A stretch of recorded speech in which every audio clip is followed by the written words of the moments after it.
In the summer of 1942, a young woman stepped off a ship onto American soil carrying with her a reputation that seemed almost impossible to believe. She was 25 years old, stood just over 5 feet tall, and had already killed more enemy soldiers than most military units could claim in an entire campaign. Her name was Lyudmila Pavlichenko, and she had personally eliminated 309 German soldiers on the Eastern Front, making her the most successful female sniper in recorded history. But the story of how a university student from Ukraine became one of the deadliest combatants of World War II and then transformed into an unlikely diplomat who would befriend an American First Lady and challenge the conscience of a nation is far more complex and fascinating than any simple tale of wartime heroics could convey. Lyudmila Pavlichenko was born on July 12, 1916, in the small town of Bila Tsekva, located in what was then the Russian Empire, and would later become part of Soviet Ukraine. Her birth came during one of the most turbulent periods in Russian history, just months before the February Revolution would begin to tear apart the old imperial order. Her family was working class, neither privileged nor destitute, and when she was still a young child, they moved to Kiev, the ancient capital of Ukraine, and one of the great cities of the Russian world. This move would prove formative, as Kiev offered opportunities for education and advancement that a small provincial town could never provide.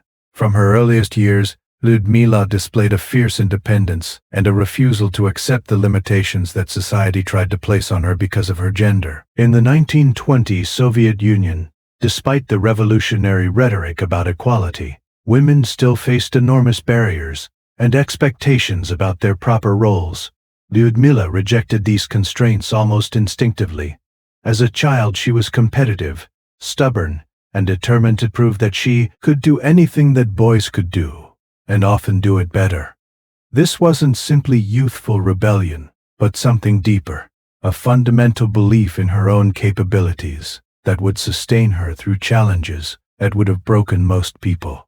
When she was 14 years old, something happened that would change the entire trajectory of her life.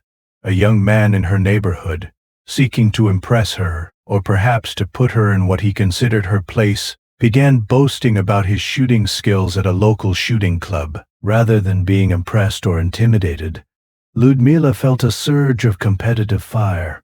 If he could shoot, she reasoned, then she could learn to shoot as well and probably better. She joined a shooting club sponsored by the Osovyachim, a paramilitary sports organization that the Soviet government had established to prepare citizens for potential military service. The organization trained millions of Soviet citizens in various military skills, from parachuting to marksmanship, and it welcomed women as well as men, at least in theory.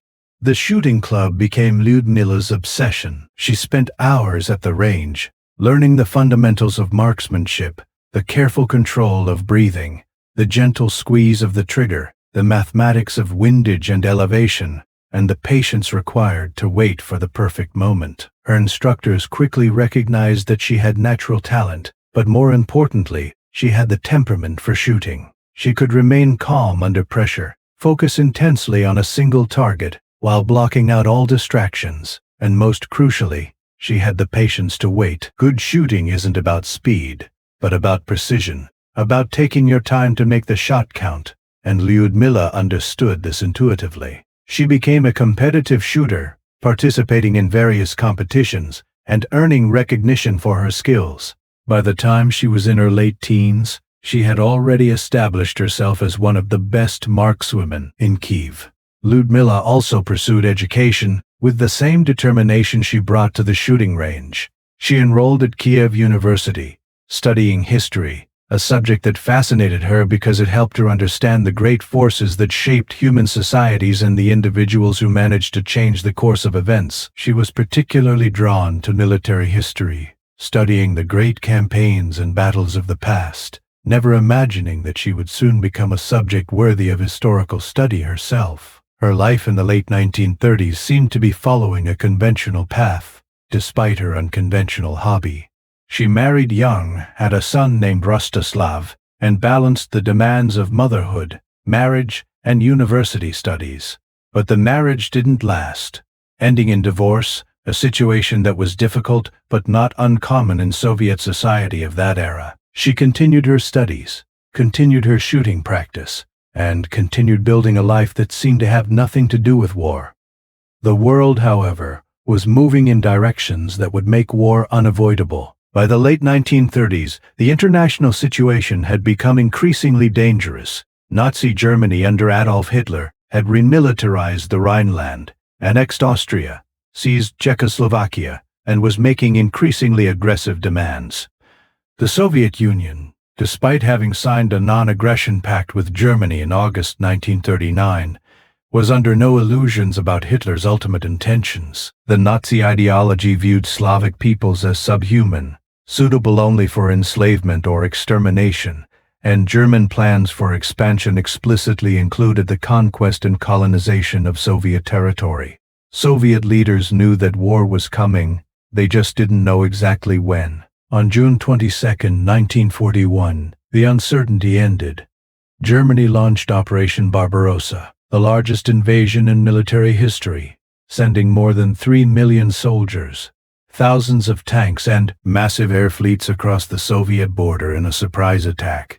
The invasion was devastating. Soviet forces, despite their size, were unprepared for the speed and ferocity of the German assault. Entire armies were encircled and destroyed. Hundreds of thousands of soldiers were killed or captured in the first weeks. The Germans advanced with shocking speed, driving deep into Soviet territory, and it seemed entirely possible that the Soviet Union might collapse under the onslaught.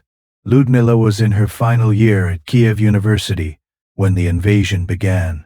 She was 24 years old, the mother of a young son, and she had every reason to seek safety, to evacuate with other civilians, to focus on survival rather than combat. But that wasn't who she was. She had spent years training as a marksman, and she believed that she had skills that could help defend her country. More than that, she felt a deep personal fury at the invasion. The Nazis weren't just threatening Soviet territory, they were threatening everything she loved, her son, her family, her home, her entire world. She made a decision that would have seemed unthinkable to most people.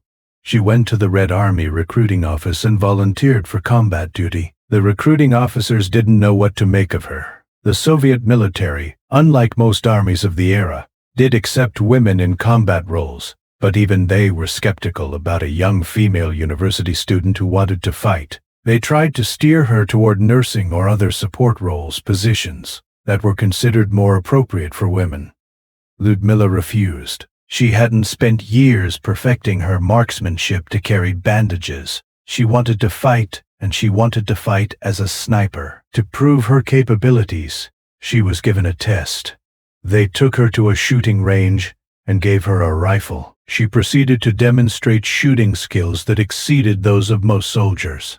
The officers had to admit that she could shoot, and given the desperate military situation, they couldn't afford to turn away anyone with genuine combat skills. She was accepted into the Red Army and assigned to the 25th Rifle Division as a sniper. The reality of combat was far different from anything she had experienced on a shooting range. In August 1941, her unit was sent to defend Odessa, the great port city on the Black Sea that was under siege by combined German and Romanian forces. The siege of Odessa would last for 73 days and would be one of the most brutal battles of the early war. The city was surrounded on 3 sides, with only the sea providing a route for supplies and reinforcements. The defenders were heavily outnumbered, and everyone knew that if the city fell, thousands of civilians would face murder or deportation.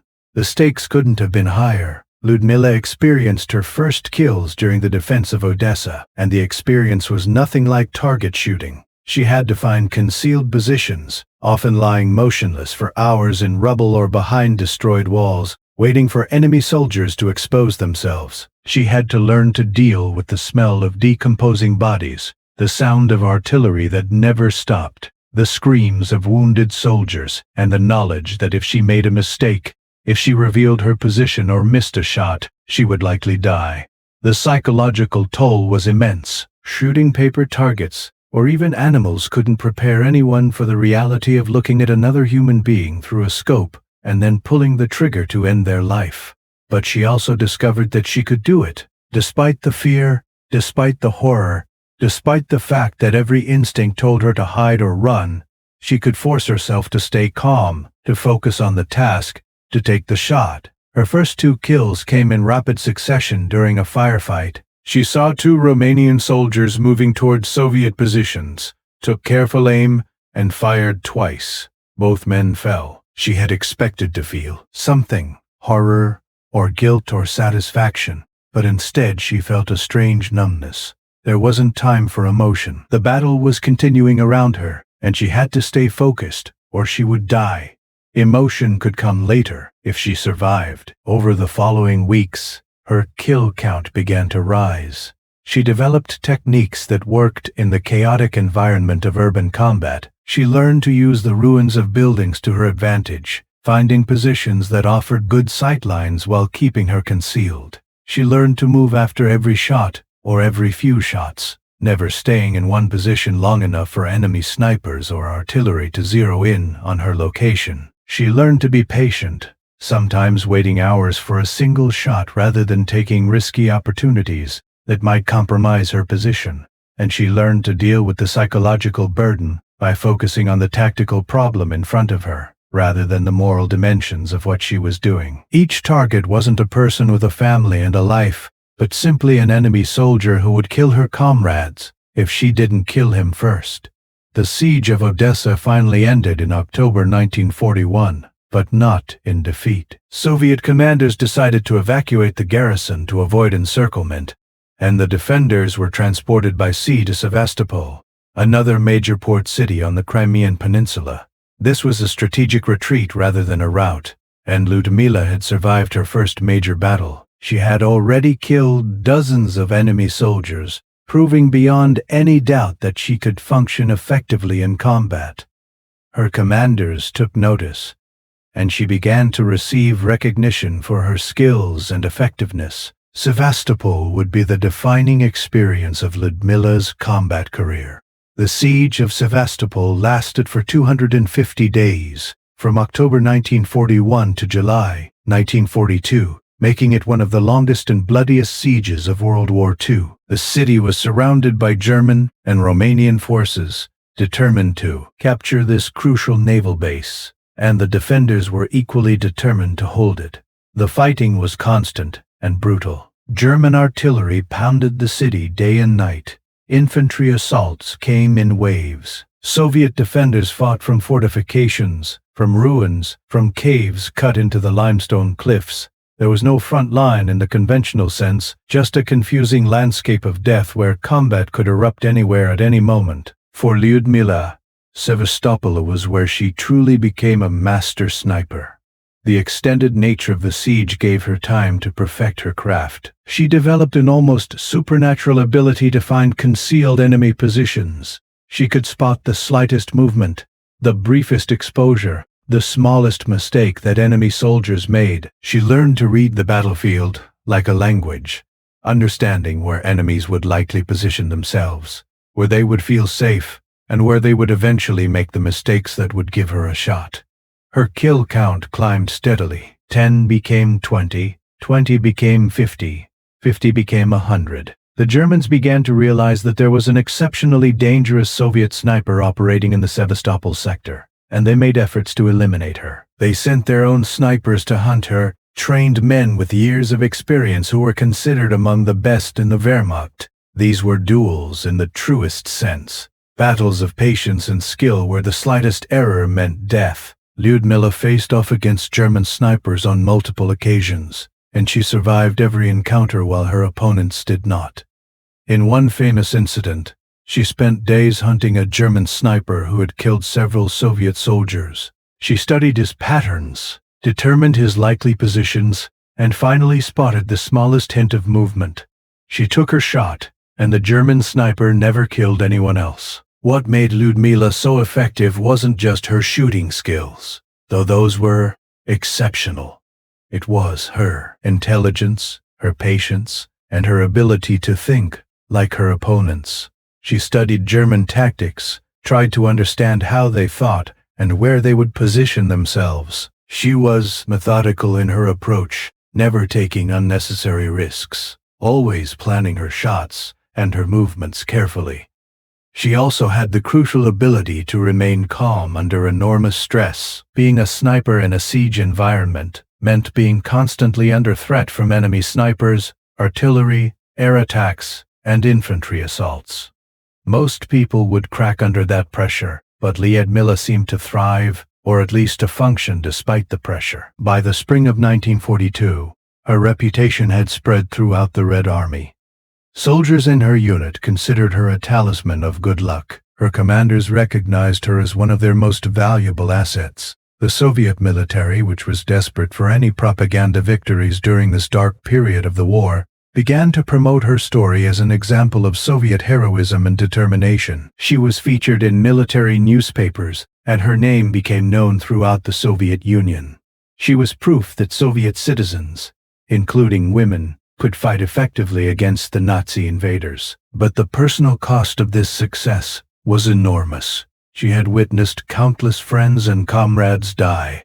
She had been wounded 4 times by shrapnel from artillery and mortar fire, each time refusing evacuation until her wounds were treated and she could return to combat. She was suffering from what we would now recognize as severe combat stress or post-traumatic stress disorder.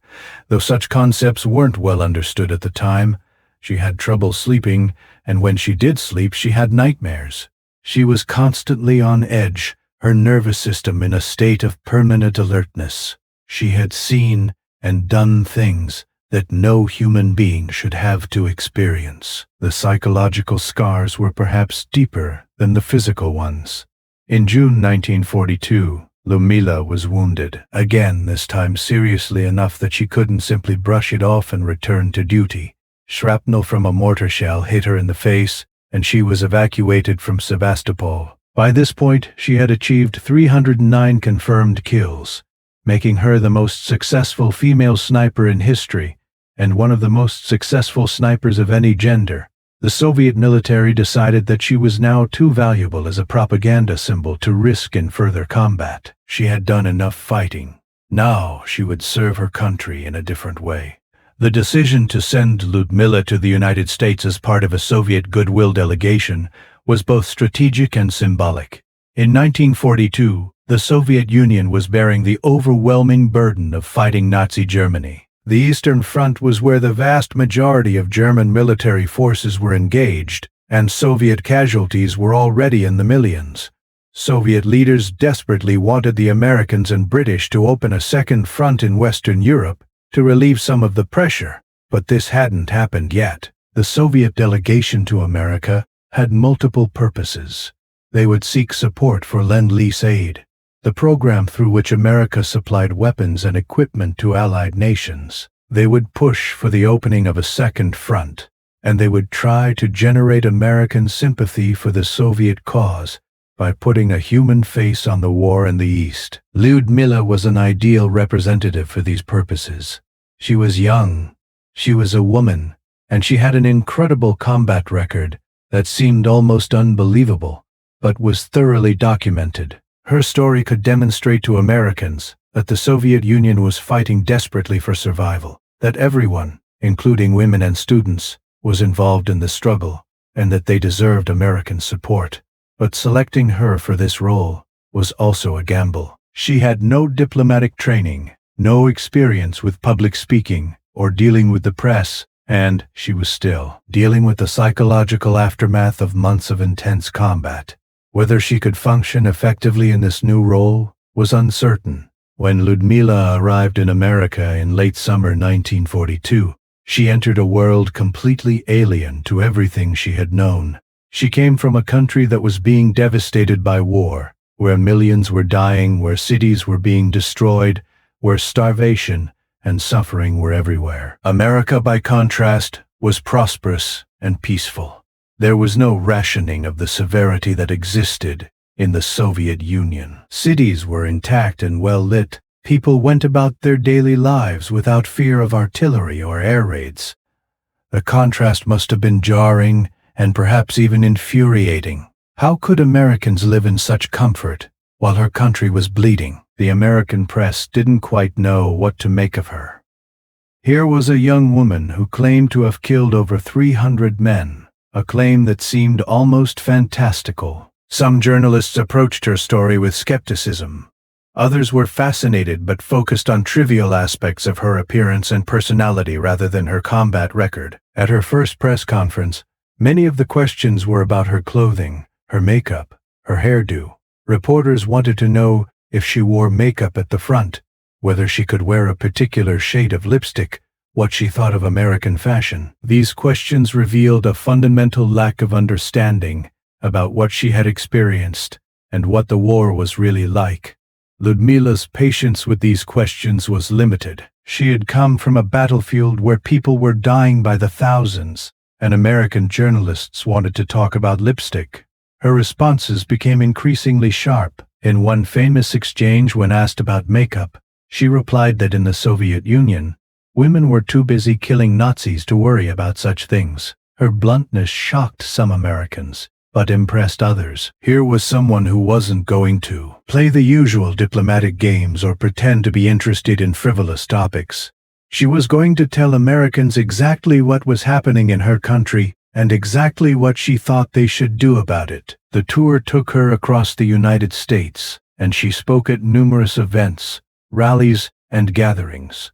Her message was consistent and direct. The Soviet Union was fighting for its survival against an enemy that wanted to enslave or exterminate its population. Soviet soldiers were dying in enormous numbers to stop the Nazi advance. America was helping with equipment and supplies through Lend-Lease, and that help was appreciated, but it wasn't enough.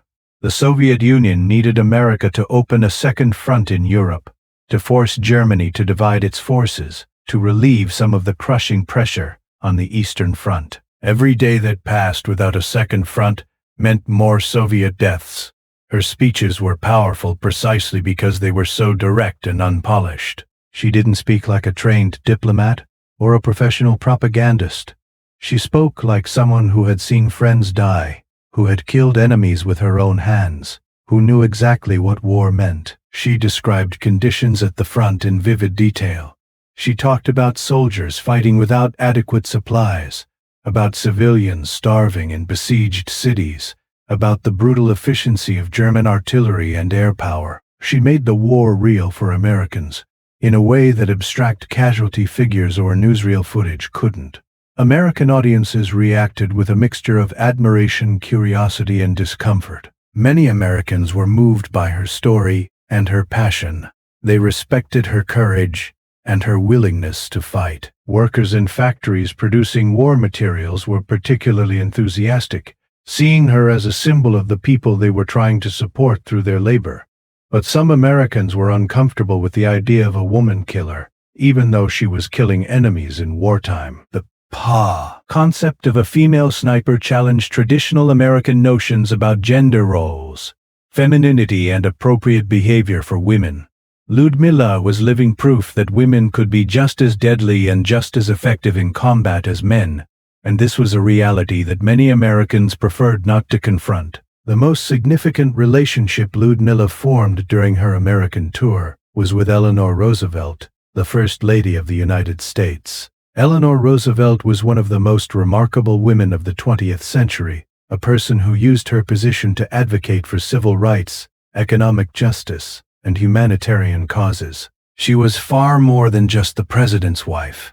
She had her own political views, her own causes, and her own influence. When she learned about Lyudmila Pavlichenko, she was immediately interested. Here was a young woman who had broken every traditional barrier, who had proven herself in the most male-dominated of all professions, and who had a powerful story to tell. Eleanor Roosevelt invited Lyudmila to stay at the White House, an extraordinary gesture that demonstrated both personal interest and political calculation.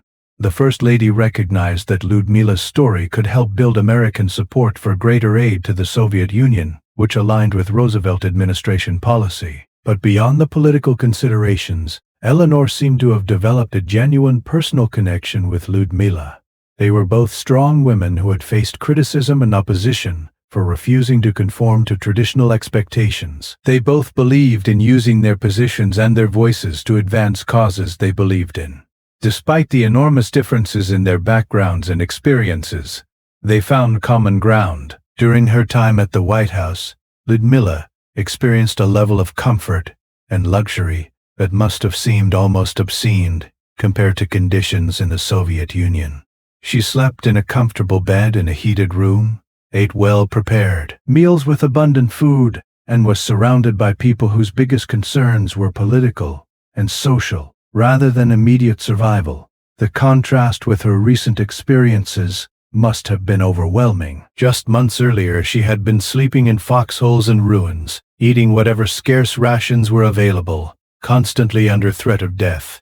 Now she was a guest in one of the most powerful residences in the world. The psychological adjustment required must have been immense. Eleanor Roosevelt took Lyudmila on additional tours, introducing her to various groups and organizations. She brought her to speak to women's groups, labor organizations, and civil rights activists. The First Lady seemed determined to maximize the impact of Lyudmila's visit, to use her story to advance multiple causes. For Eleanor, Lyudmila was proof that women could do anything men could do, that traditional gender roles were artificial limitations rather than natural necessities. She was also proof that ordinary people could become heroes when circumstances demanded it, that courage and effectiveness weren't the exclusive properties of any particular class or group. The relationship between Eleanor Roosevelt and Lyudmila Pavlichenko has been the subject of considerable historical interest and speculation. Some historians have suggested that the friendship was deeper and more personal than official accounts indicate. There are letters between them that suggest genuine affection and mutual respect.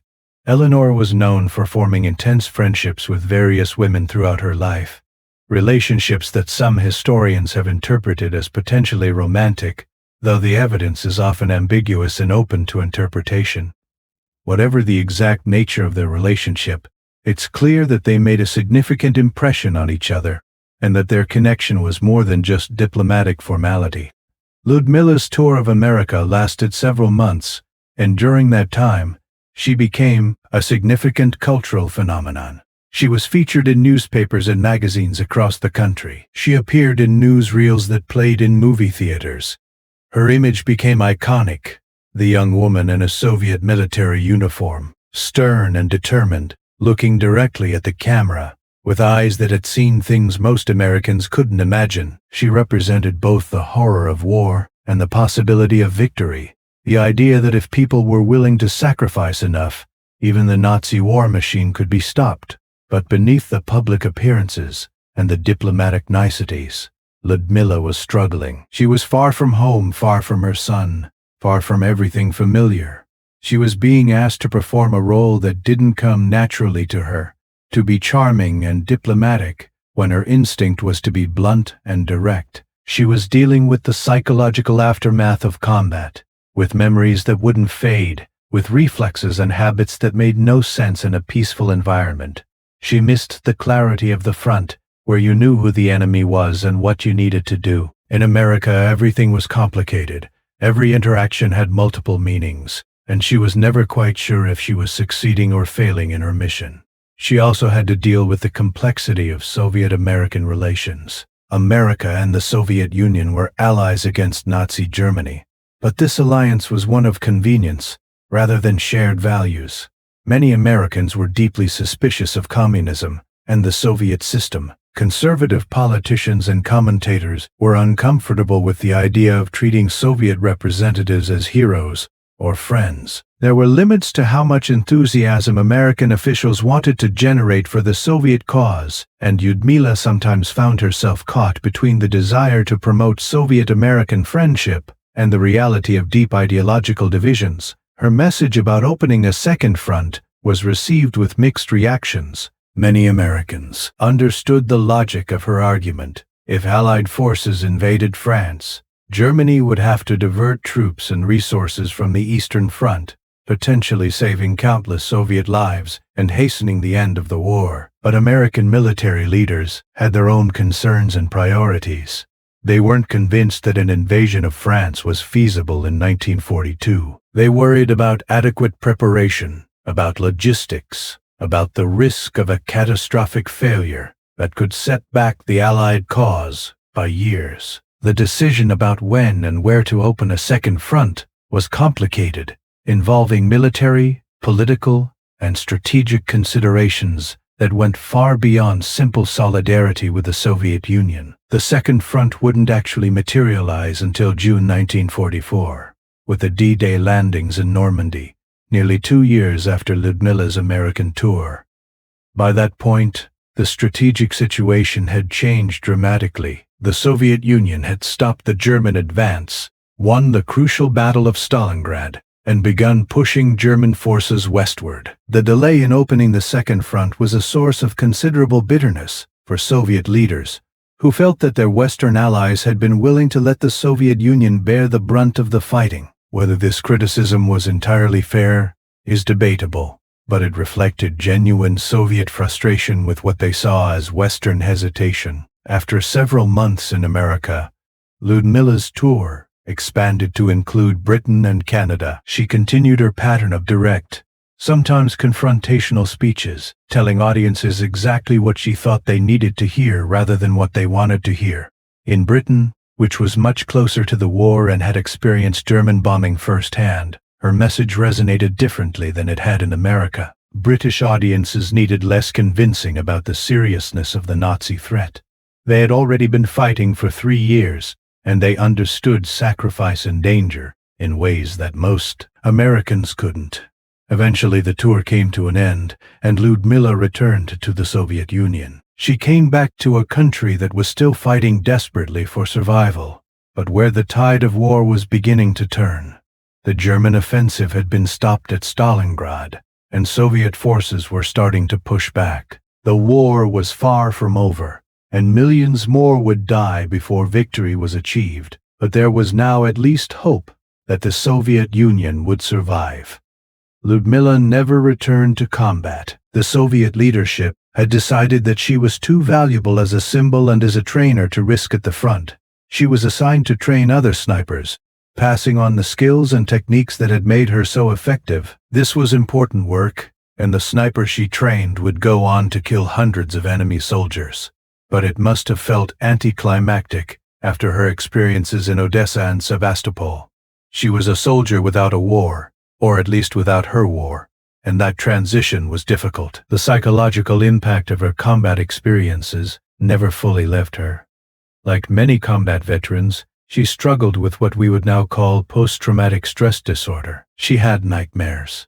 She was hyper-vigilant, always scanning for threats, even in safe environments. She had difficulty relating to people who hadn't experienced combat, because there was a gap in understanding that couldn't be bridged.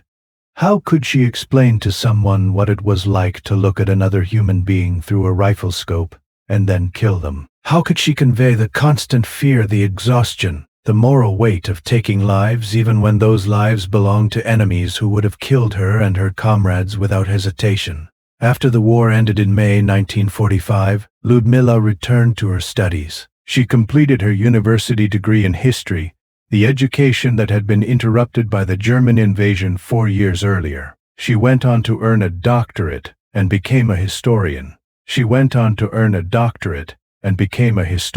Studying the very war in which she had played such a significant role. This transition from warrior to scholar was another difficult adjustment. The skills that had kept her alive in combat, the hypervigilance, and the ability to react instantly to threats, were liabilities in academic life. But she managed to make the transition, perhaps finding in historical research a way to make sense of what she had experienced and witnessed. The Soviet government continued to honor her achievements. She was awarded the title Hero of the Soviet Union, the highest honor the country could bestow. She received the Order of Lenin twice, along with numerous other medals and decorations. She was held up as an example of Soviet heroism, and as proof of what women could achieve. Her story was taught in schools, and she became one of the most famous veterans of the war. But these honors came with their own burdens. She was expected to embody an idealized version of Soviet heroism, to be a symbol rather than a complex human being with flaws and struggles. Her personal life remained complicated. Her first marriage had ended before the war. During her time in the military, she had relationships with other soldiers, which was common given the intense circumstances and the uncertainty about survival. After the war, she married again, but this relationship also ended in divorce. Raising her son while dealing with her own psychological struggles and building a new career was enormously challenging. The war had changed her in fundamental ways, and finding a place in peacetime society was a constant struggle. As the years passed and the Cold War deepened, Lyudmila's American tour took on different meanings. In the Soviet Union, it was remembered as an example of Soviet-American cooperation during the war, proof that the two countries could work together when they shared common goals. In America, the memory was more complicated. During the early Cold War, when anti-communist sentiment was intense, Lyudmila's tour was sometimes forgotten or downplayed. The idea of celebrating a Soviet hero seemed inappropriate when the Soviet Union was now seen as the enemy. It was only later, as the Cold War thawed and then ended, that Americans began to rediscover her story and to recognize the complexity of wartime alliances. Eleanor Roosevelt maintained correspondence with Lyudmila for years after the war. Their letters show a continuing friendship and mutual respect, though they never saw each other again in person. Eleanor continued to speak positively about Lyudmila in various contexts, holding her up as an example of women's capabilities and courage. For Eleanor, Lyudmila remained proof of an argument she had been making throughout her life, that women deserved equal opportunities and equal respect because they were capable of equal achievements. Lyudmila's later years were spent largely out of the public eye. She worked as a historian and researcher, wrote about her wartime experiences, and trained new generations of soldiers. She gave occasional interviews and speeches, always maintaining her direct, no-nonsense approach. She never tried to glorify war or to present herself as anything other than what she was, a soldier who had done her duty in terrible circumstances. She was critical of those who romanticized combat or who didn't understand its true costs. She died on October 10, 1974, at the age of 58. The cause of death was officially a stroke, but friends and family knew that the war had never really ended for her. The physical wounds had healed, but the psychological scars remained. She had lived for 29 years after the war ended, but in many ways, part of her had never left the ruins of Sevastopol or the desperate days of the siege. She was buried with full military honors, recognized as one of the great heroes of the Great Patriotic War, as the Soviets called World War II. The legacy of Lyudmila Pavlichenko is complex and multifaceted. On one level, she is simply one of the most successful snipers in military history, with a confirmed kill count that few soldiers of any era have matched. Her tactical skills, her psychological resilience, and her effectiveness in combat are beyond question. Military professionals continue to study her techniques and her approach to the deadly game of sniper warfare. She proved that gender is irrelevant when it comes to effectiveness in combat, that a woman can be just as deadly and just as valuable a soldier as any man. But her significance goes beyond her military achievements. She was a symbol of Soviet determination during the darkest days of World War II, proof that the Soviet people would fight to the death to defend their country. Her American tour was an important diplomatic mission that helped strengthen the alliance against Nazi Germany and built support for American aid to the Soviet Union. Her friendship with Eleanor Roosevelt created a personal connection between two very different women from very different worlds, demonstrating that common humanity and shared values could transcend ideological divisions. Her story also raises profound questions about war, gender, and society. What does it mean that a young university student could become a killer of such efficiency? What does it say about human nature that people can be trained to kill other people and can become very good at it? How do we reconcile the celebration of our achievements with the recognition that those achievements consisted of taking human lives? These aren't easy questions, and Lyudmila herself seemed to struggle with them throughout her life. The moral dimensions of her story are particularly complex. She killed 309 people, and each of those people was someone's son, or brother, or father. They were human beings with lives and hopes and fears, but they were also enemy soldiers, fighting for a regime that was committing genocide, that planned to enslave or exterminate entire populations, that represented an existential threat to her country and her people. In the context of World War II, particularly on the Eastern Front, where the fighting was incredibly brutal and the stakes were literally survival or extermination, her actions were not just justified but necessary. If she and others like her hadn't fought with such determination and skill, Nazi Germany might have won, and the consequences would have been catastrophic.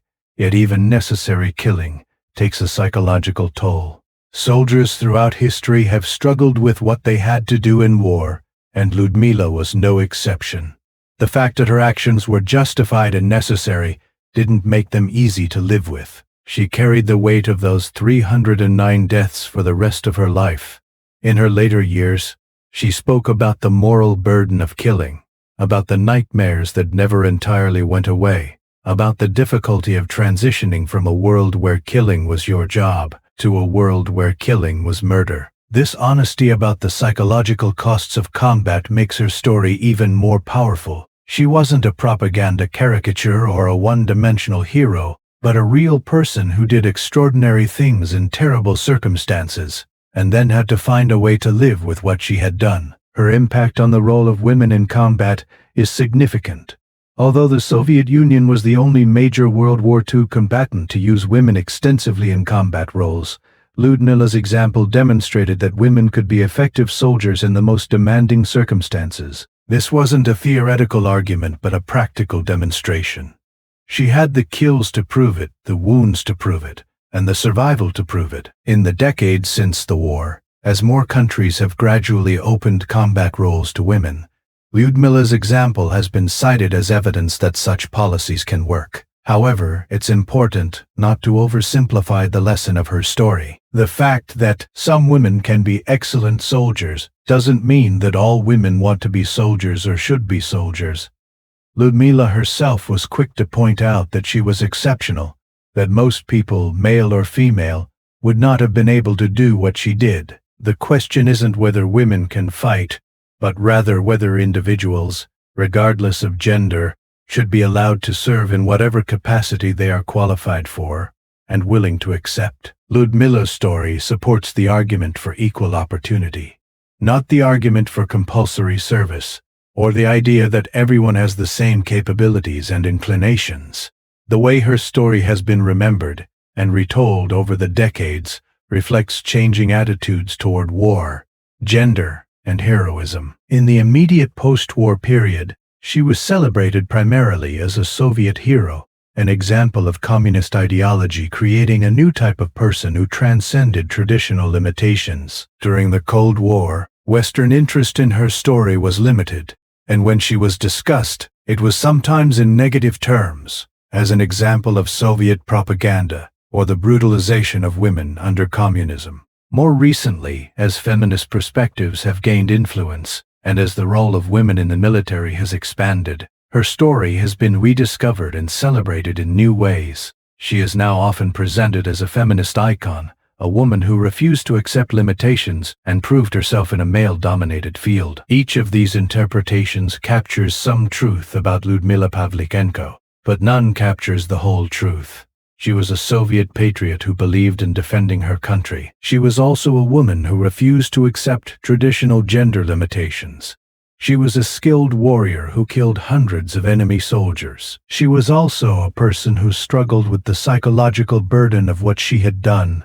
She was a hero who deserved recognition and honor. She was also a human being with flaws, struggles, and contradictions. Any attempt to reduce her to a simple symbol or a one-dimensional character misses the complexity of her life and her legacy.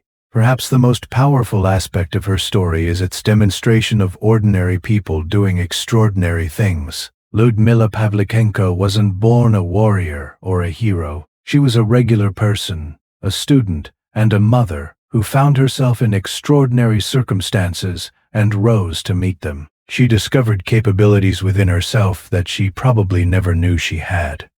She endured experiences that would have broken most people. She made choices that required enormous courage, not just physical courage in the face of danger, but moral courage in accepting the burden of taking human lives in defense of a cause she believed in.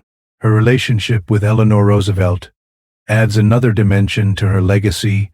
Here were two women from vastly different backgrounds and circumstances who found common ground in their commitment to advancing the role and recognition of women in society. Eleanor came from American aristocracy, was married to one of the most powerful men in the world, and used her influence to advocate for social reform and human rights. Lyudmila came from a working-class Soviet family, earned recognition through combat achievements, and represented a very different path to influence and impact. Yet they connected, they respected each other, and they maintained that connection over years. Their friendship was a small bridge between two worlds, a reminder that personal connections can exist even across vast ideological divides. The fact that Lyudmila's story continues to fascinate people more than 8 decades after the events themselves speaks to its enduring power. We are drawn to stories of ordinary people in extraordinary circumstances, of individuals who face impossible challenges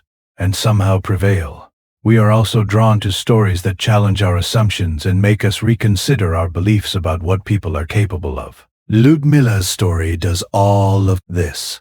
It challenges assumptions about gender, about combat, about courage, about the costs of war, and about human nature itself. Her story also reminds us of the immense sacrifices made by the Soviet people during World War II, sacrifices that are sometimes underappreciated in Western historical memory.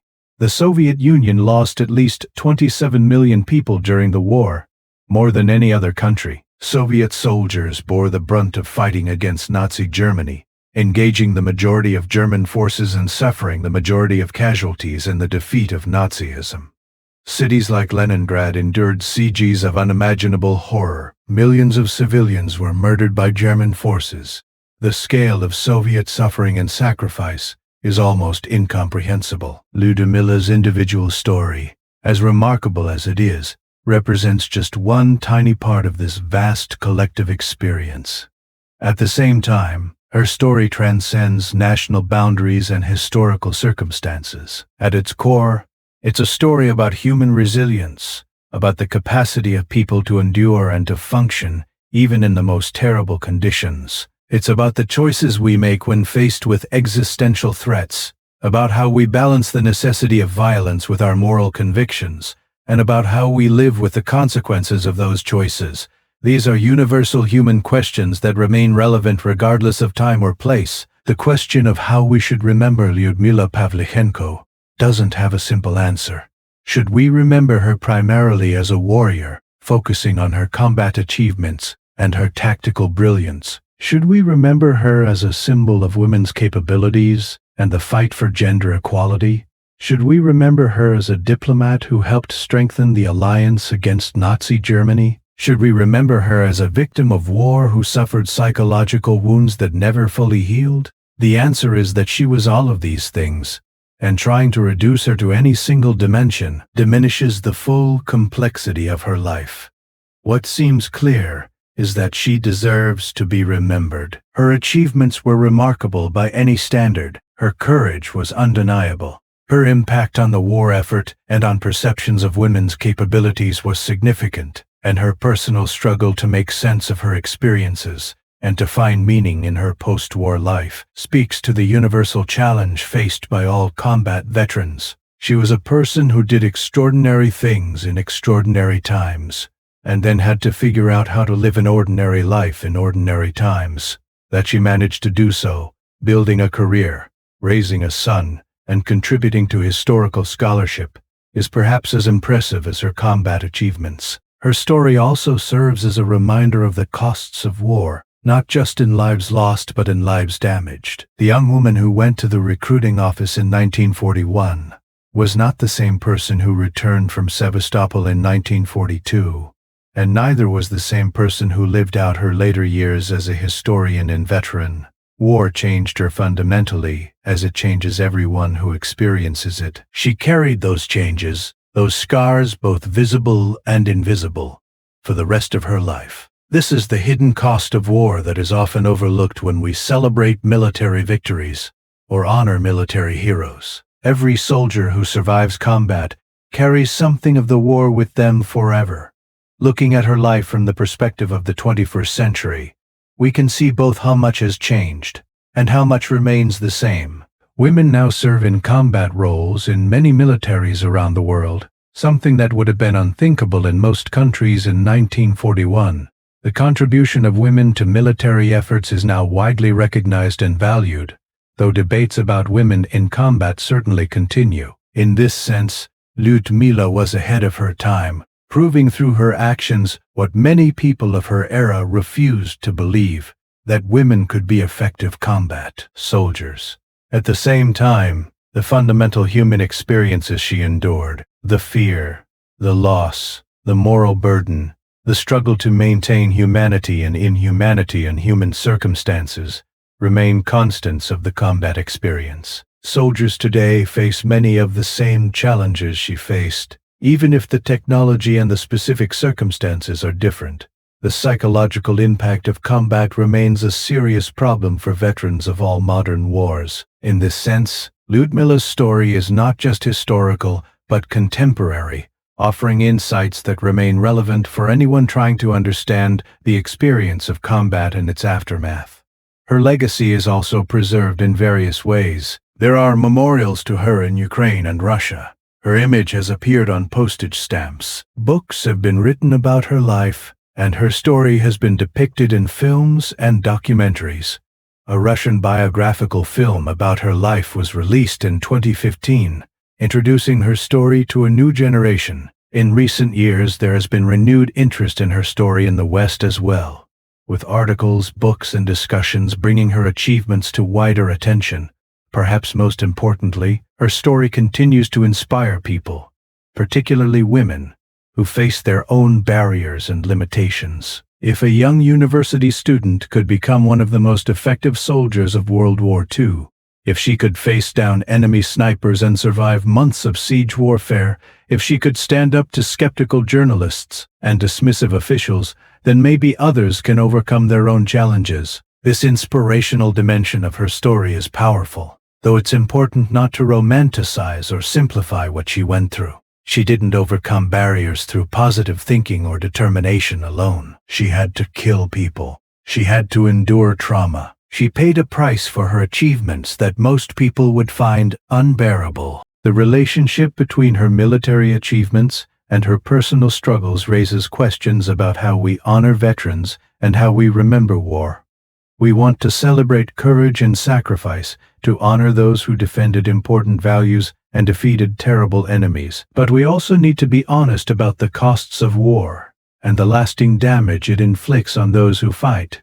Lyudmila deserves to be honored for what she accomplished, but she also deserves empathy for what she suffered. Both are part of her story, and both are important for understanding not just her individual life, but the broader experience of war. In the end, Lyudmila Pavlichenko was a person who lived through one of the most terrible periods in human history, and who responded to that crisis with courage, skill, and determination. She made choices that required enormous bravery, choices that most people will never have to make. She experienced things that most people will never experience, and hopefully will never have to experience. She carried the weight of those experiences for the rest of her life. She was both extraordinary and ordinary, both a hero and a victim, both celebrated and scarred. Her story is a reminder of the complexity of human experience, of the costs of war, of the capabilities of individuals when pushed to their limits, and of the ongoing struggle to find meaning and peace after trauma. These themes make her story not just a piece of history, but a continuing meditation on fundamental questions about violence, courage, sacrifice, and the human condition itself.